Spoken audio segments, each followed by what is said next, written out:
O Lord, do I lift up my soul. O my God, do I trust in thee. Let me not be ashamed. Let not mine enemies triumph over me.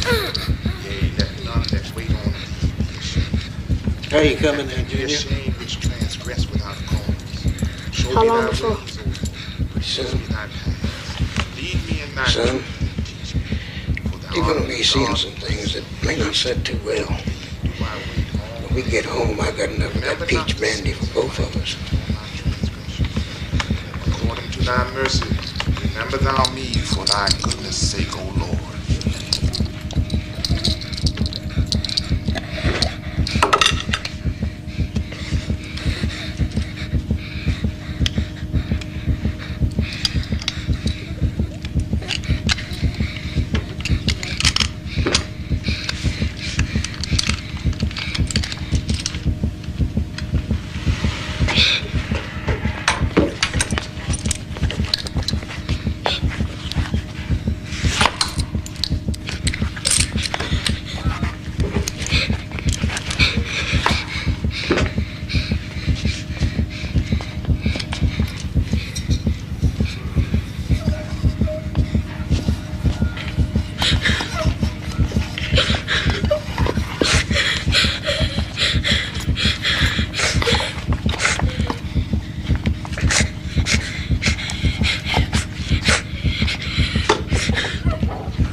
This'll only last a moment. Think about it like you're leaping over a wide ditch. And when you land, you'll be in heaven.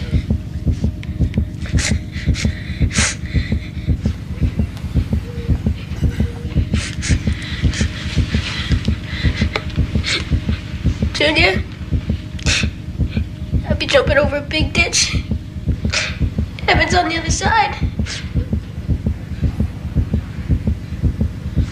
Is there anything you want to say? Any last words?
Please, can we go?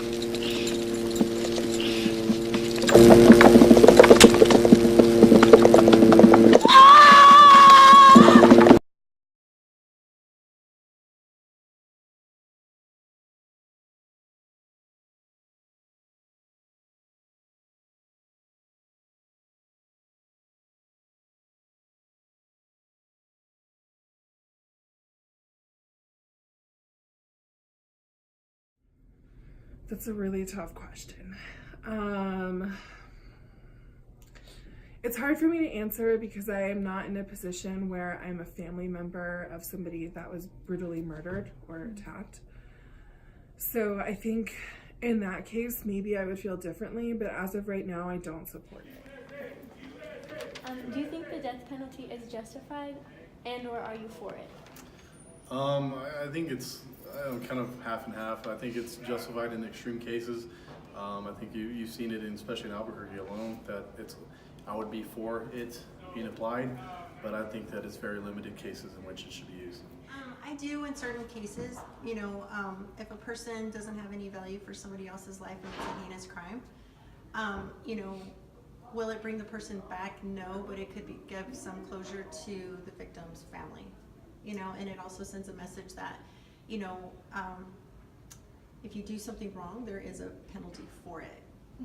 And so that might deter some of the people, you know, that might have that decision, you know what I mean, might be thinking of that, and then later on down the road be like, but wait, hold on, this will happen to me. And so that might.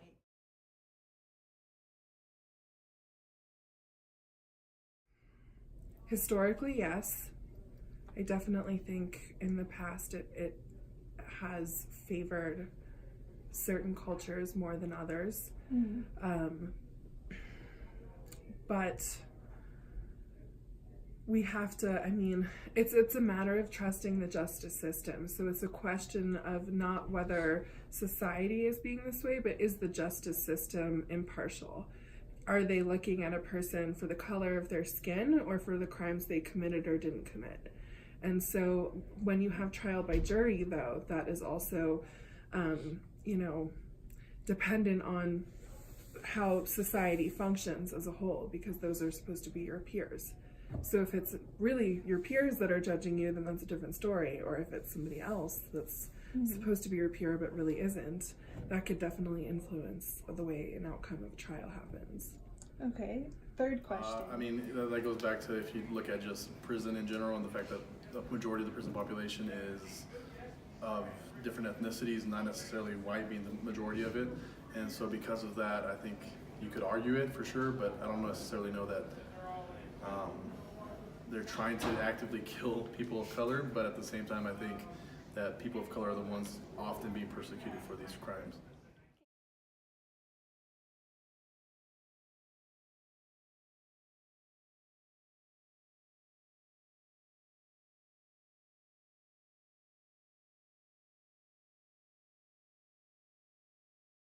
No. I know a lot of people, especially after the Victoria Martins case, feel that it should be. And I understand, like, empathically, I completely understand why they feel that way. And I think that it's human nature to want to eliminate a predator in that way. However, I personally do not believe in a life for a life.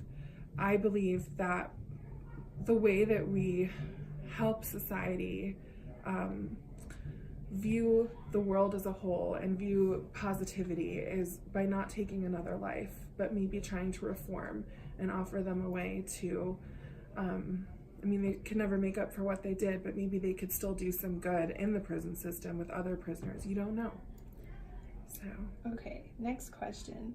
The 8th Amendment bans cruel and unusual punishment, and considering many executions can be botched, do you think the death penalty is cruel and unusual? Absolutely. Have you guys ever seen video of a botched execution? I don't think that's the problem with the death sentence, is that our methods of execution are different for every state. Generally, it is lethal injection at this point, I believe. I'm not sure if the electric chair is still around in Florida or anything like that. Okay. Yeah. But it is probably horribly painful and terrifying for somebody to be mentally prepared to die and then it not happen and then know that they still have to die. For me, that's cruel and unusual, absolutely. That's terrifying. Okay.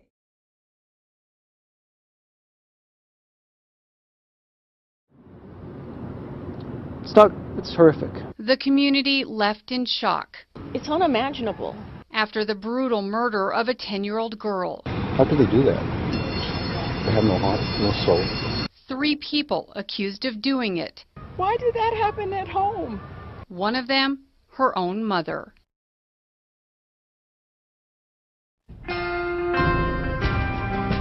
Two of the 3 people accused in the murder of 10-year-old Victoria Martins appeared before a judge today. One of them, her mother. The judge was not easy on them. We do want to warn everyone, some may find this information disturbing. You may want children to leave the room. Also, there are aspects of this crime we've chosen not to report because it is too graphic. But today, Victoria's mother and her boyfriend did make their first court appearance. I believe the gentleman does pose a danger to the community. 31-year-old Fabian Gonzalez told police he met Michelle Martin, Victoria's mother, on an internet dating site and started dating about a month ago. They were living together. Gonzalez's 31-year-old cousin, Jessica Kelly, had recently been let out of prison and was also staying at the apartment. Police say early Wednesday morning there was commotion at the apartment. When police showed up, they found 10-year-old Victoria dismembered, wrapped in a burning blanket in an attempt to dispose of the body. Martins told police Fabian and Jessica gave her daughter meth to calm her down. Police believe she was stabbed and strangled. Victoria's mom admitted to watching it all. Last night, her boyfriend tried to blame his cousin, Jessica, for it all. I tried my best to protect Michelle and the baby.